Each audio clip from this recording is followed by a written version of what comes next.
So you've got your home license, you book the car, but now you see one mandatory field, International Driving Permit or IDP.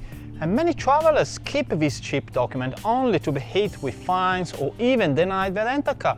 I experienced that just last year. In this video, I'm going to tell you exactly what is the IDP, why carrying it protects you from the police, and most importantly, rental company scams. And I will include also 2 real-life experiences that happened to me quite recently. But let's dive in.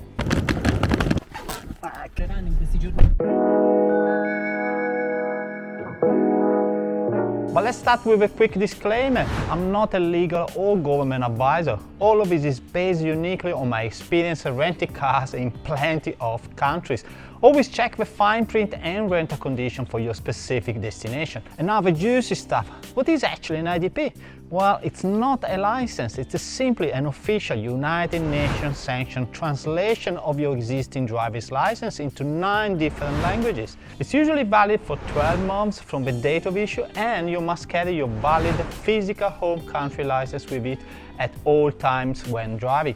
If you don't have your home license, the IDP is basically worthless. And let me add my personal tip, also carry your passport with you. Many countries require it, or at least ask your car rental company when you pick up a car what the requirements are.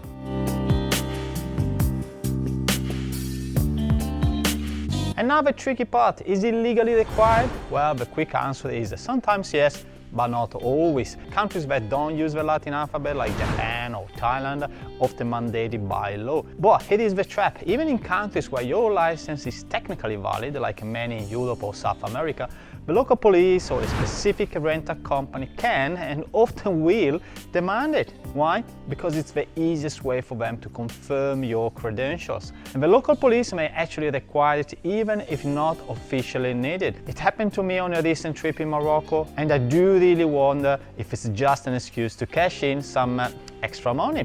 And luckily I had mine, so no worries at all. Finally, a warning about also potential financial risk. Your rental car insurance policy, even if you bought full insurance, may contain a clause that avoids your coverage if you are driving illegally. And in some countries, driving without the required IDP is considered driving illegally.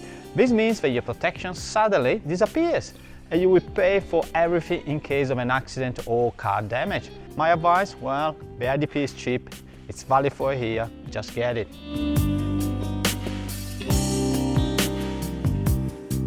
And the IDP, or better say the lack of it, is often used as a scam, and let me explain you how. A few rental companies have added the IDP as a mandatory requirement in their contract, regardless of the law. Of course, they do this to create leverage. If you show up without an IDP, they can legally refuse to give you the keys, and they will force you to buy one of their super expensive, super ultra full insurance policies, if you want the car, of course, or otherwise you have to pay penalties. How can you understand when an IDP is actually required? Well, read the rental condition during your booking. For example, over the past 5 years, I've been booking my cars through a comparison website that works like an Airbnb for car rentals, where each provider is rated between 5 and 10 stars based on genuine customer feedback, exactly like Airbnb. I usually filter for rating above 8 or even 9 stars to have the most trusted operators, and I book my car from that shortlist. And in doing so, I also make sure to check the rental condition for driver requirements,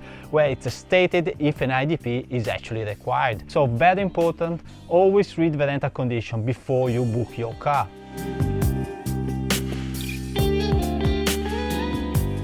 So how do you get an international driving permit? Well, you can get it from the official motoring association in your home country, like the AAA in the US or the RACV in Australia, or any other association in Europe and the rest of the world. You can also do it online, and I'm going to leave a link in the video description of a reputable website where you can buy. And the cost is usually low, around $20 to $50 US. However, be aware of fake websites that charge a fortune for a useless laminated card. The official IDP will always look like a little booklet and reference a UN convention on the cover. And most importantly, get it online or in person a few weeks before you travel, and not when you are already overseas, because things may get complicated if you don't have a fixed address.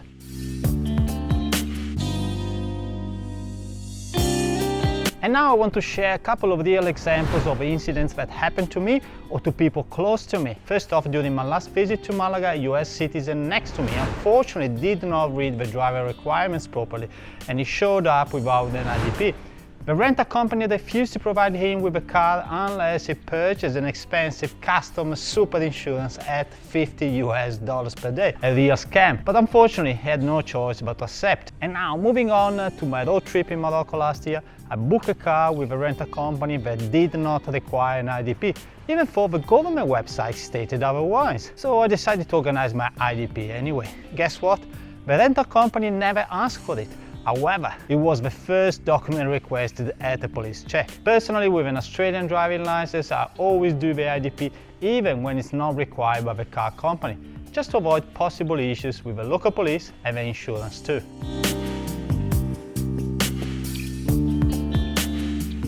To wrap it up, the IDP is not just a nice to have, it's a cheap form of travel document that saves you from insurance hassles, police questions and rent-a-counter scams. Now, if you appreciate this quick and not fluffy guide, please give this video a like and remember to hit the subscribe button and tick that little bell to get my weekly videos on my road trips, and the scams and the car rental tips. And in saying that, I'll see you next week. Ciao, ciao. Bye.